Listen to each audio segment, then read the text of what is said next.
자, 이제 21번 질문부터 한번 볼게요. 이쪽은 주제가 철학이죠. 21번 질문은 문장 하나가 정말 임팩트 있게 중요한 문장이 있어요. 어디냐면 요 아래쪽을 좀 볼게요. 내려가 보시면은 이 철학이 필요한 이유를 말하다가 가정법 문장이 나와요. 그걸 볼게요. by 다음에 여기 뒤를 보시면은 continuing 이렇게 나오죠. 뭐뭐 함으로써 라고 나와 있는데 요 앞에서 보시면은 요 문장 앞에 요 문장은 물론 좋은데 노란색은 주제가 담겨 있긴 한데 문법상은 여기를 봐야 돼요. without 가정법이 여기 나오죠. 즉 뭐냐면은 philosophical curiosity 뒤에 보면 displayed in this way 이런 식으로 보여지는 철학적 호기심이 없다면 많은 중요한 과거의 문제들이 would have been 다음에 overlooked or forgotten 이라고 쓰는 것은 아마도 무시당하거나 잊혀졌을 텐데 라는 거예요. 그러니까 결국은 철학적 호기심이 이 결과적으로 있었다는 거예요. 근데 그게 없었더라면 이라고 가정법 과거 완료를 쓴 거죠. 있었기에 다행인데 그게 없었더라면 아마 이렇게 굉장히 중요한 문제들이 결국 그냥 간과됐을 거다. 그러나 있었기에 이런 문제가 잊혀지거나 간과되지 않고 다뤄졌었다라고 얘기하는 거죠. 그럼 어떻게 다뤘느냐? 뒤에가 by continuing 뭘 하냐면은 continue 다음에 to 부정사를 쓰는데 to raise and study 두 가지를 함으로써죠. 계속해서 질문을 제기하고 그리고 their implications 그 영향력을 계속 연구함으로써 we keep 우리는 계속해서 theoretical interest 어떤 논리적 관심을 alive, 살아있는 채 유지하고 즉 계속 관심을 유지한다는 얘기죠. No matter whether인데요. 그게 어느 것이든지 간에 즉 그것이 yield, 이런 걸 내보내다, 결과를 내다라는 거죠. 결국은 그것이 긍정적 결과를 내건 아니건 간에 우리가 계속해서 이런 논리적인 관심을 가질 수가 있는 것이다 라고 얘기하는 문장이에요. 그래서 이 문장은 가정법 문장 좀 보셔야 되고 철학이 필요한 이유 자체를 얘기했을 때 결과적으로 마지막에 답을 얘기해 주죠. by studying 또 나오네요.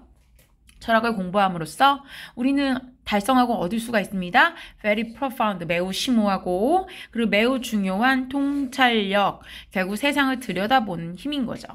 그리고 the nature of the human condition, 인간의 어떤 상황이나 조건을 좀 더 꿰뚫어 볼 수 있는 통찰력을 얻을 수가 있다. 결국 이게 뭐예요? 철학의 이유입니다. 22번 pragmatism, 실용주의예요. 실용주의라는 게 무엇인지 설명하는 거는 후반부에 있습니다. 자, 아래쪽에 보시면요. 자, pragmatic이라는 것은 결국 뭐하냐면요. 이것이 결국 주장하는 바에 대해서 이제 설명을 해줄 거예요. 그래서 only those ideas, 어떤 생각들을 뒷받침하냐면 that can be practically applied, 실용적으로 적용이 될 수 있는 생각만을 결국 옹호하고 그러면은 뒤에 있는 이것은 오히려 부정한다는 얘기예요. Whereas a philosophy's reputation, 오히려 이 철학이라는 것이 이상적이거나 또는 추상적일 수도 있겠다라는 그 평판 자체는 오히려 부정한다. 유사한 문장이 아래쪽에도 나와요. 따라서라는 문장 뒤인데요. pragmatist, 즉 실용주의자들은 무엇을 믿습니까? importance of trying and 다음에 뒤쪽에 보면은 evaluating 두 가지의 중요성을 믿어요. 첫 번째는 different method, 좀 다른 방식과 그 다음에 다른 ways of life, 삶의 방식을 시도해보는 것의 중요성, 그리고 and then evaluating their effectiveness. 이 theor이 말하는 건 뭐겠어요? 앞에 있는 다양한 방법들, 다양한 삶의 방식들, 이것들의 유효성, 효과를 오히려 평가하는 것, 이것의 중요성을 믿습니다 라는 얘기인 거죠. 그래서 결국은 실용주의다라고 얘기했을 때 실용주의를 정리한 두 가지 문장과 그 다음에 빨간색 주요 어법들은 사실은 요 22번 질문은 아주 어려운 어법은 없어서 넘어갈게요. 23번 봅시다.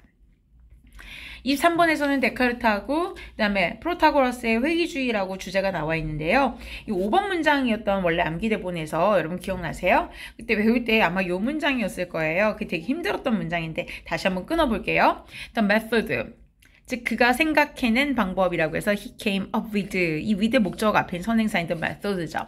그가 생각해낸 방법은 바로 뭐였냐면요. 이 that이라는 것은 앞에 있는 method를 받아주는 대명사예요. 바로 이런 방법이었어요. of doubting, 의심하는 것입니다. The existence of all things, 모든 것들의 존재를 부정하고 의심해보는 거예요. 언제까지? He arrived at the point, 바로 이런 지점에, 즉 이런 선에 도달할 때까지 where he could not doubt, 그가 의심할 수 없는 상황에 도달할 때까지, 즉 안 될 때까지 계속 한다는 얘기죠.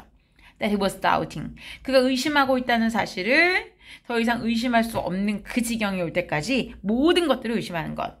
그래서 그 결과 오히려 그는 존재하는데 in order to doubt. 의심을 하기 위해 존재하는 지경, 그 지경을 갈 때까지 했다라는 얘기죠.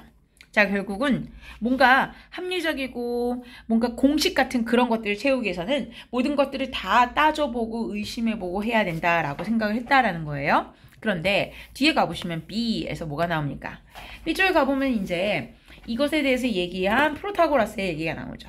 자, 프로타고라스라는 것은 아래쪽에 나와 있는 문장 볼게요. 소대구문인데 프로타고라스는 so skeptical, 너무나도 회의적이었다, 거의 믿지 않았다는 얘기예요. And that, 그래서 그 결과 he refused to believe that we could ever really know things예요. 우리가 무엇이든지 간에 알 수 있다라는 그 말 자체를 아예 부정했다 이렇게 되죠.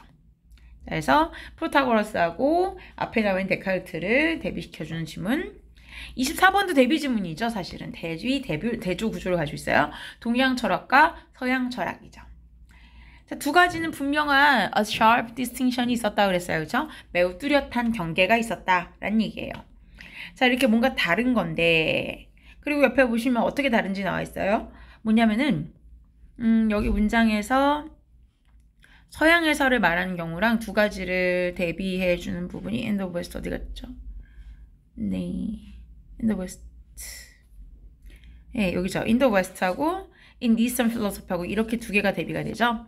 서양 해설하면 philosophy, 철학이라는 것은 always tend to be 어떤 경우에 있었냐면 rational endeavor, 굉장히 이성적인 노력이었던 거에 비해서 그래서 뭐랑 떨어져 있었다는 얘기예요. cut off from superstition, 즉 미신이라든지 맹목적인 신념, faith나 아니면 godly intervention, 신의 개입 같은 것 이런 거와는 별개 문제였다. 그런데 대조적으로 동양 철학에서는요, no예요.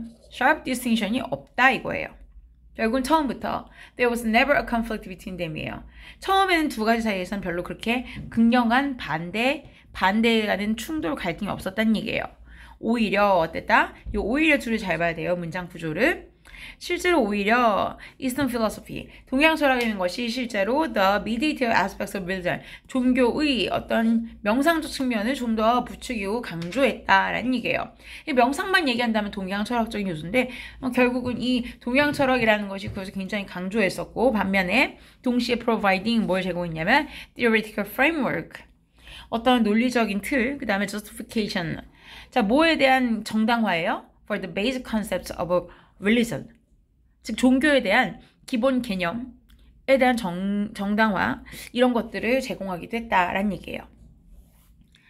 자, 아래쪽에 나와 있는 이 문장을 잠깐 봐야 되는데 여기에 these moves 앞에 뒤에 나와 있는 여기 볼게요.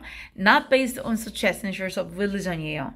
자, 앞에 나와 있는 these가 의미하는 게 뭘 것 같아요? 나와 있는 건 unique modes of perceiving reality죠. 즉 현실을 인식하게 되는 뭔가 실질적인 방법들. 25번 질문은 철학 파트에서 나오는 마지막 질문이고 플라톤하고 이데아론의 관계. 자, 플라톤은 여기 보면은 결국 소크라테스의 가장 사랑받는 제자였다라고 얘기하는데 이 플라톤은 굉장히 이상주의적이면서도 굉장히 이성적인 사람이었다. 합리주의자다. 동시에 그랬다는 거예요. 그가 결국은 reality, 현실을 into 두 개로 나누었는데 on the one hand고 on the other hand라는 거는 앞에 나온 게 두 개이기 때문에 이 플라톤이 제시한 현실의 두 가지 중에 하나는 이거고 나머지 하나는 저거다 이런 거죠. 자, 하나는 뭐예요? ideal or ideal이라고 했어요. 하나는 뭐다? 즉 이상이라는 거죠. 그렇지만 두 번째는 뭐냐? phenomena. 원래는 해석하면 그냥 현상이지만 우리가 보통 현상, 현실이라고 얘기하죠. 이거라는 거예요. 자, 그러니까 위에 나와 있는 거 아이디어이라는 거는 결국 궁극적 진리이며 그리고 eternal, 영원하고 영적인 거다 이런 거예요. 그렇지만 반면에 뭐가 있냐면은 현실, 현상이 있는데 이것은 imperfect manifestation. 우리가 생각하고 있는 이 이상을 표현하긴 했지만 완전하지 못하게 표현했다라는 뜻에서 imperfect하게 표현했다라는 거죠. 그래서 결국은 이 they appear, 이것들은 즉 어떤 식으로 나타나냐면 이 현상이라는 거, 현실이라는 것은 물질적인 그런 세상, 물리적인 세상에서 나타나고 어떤 물체라든지 시간이라든지 공간이라든지 이런 것과 연결해서 나타난다라는 거예요. 그래서 이상의 완전한 표현이 될 수는 없다. 왜냐하면은 이상은 뭐가 있어요? 왜냐면 스피리추얼한 게 있는데 물리적인 걸로 영적인 정신적인 걸 다 표현할 수 없기 때문에 이렇게 얘기를 했던 거죠. 그래서 결국 플라톤이라는 것은 이 두 가지로 세상을 나누어서 바라보는 관점을 가지고 있었다라는 거고요. 뒤에 나와 있는 것은 이 두 가지가 어떻게 다른 건지 구체적으로 설명해 주는 부분이 있어요. 예를 들면 ideas are available to us.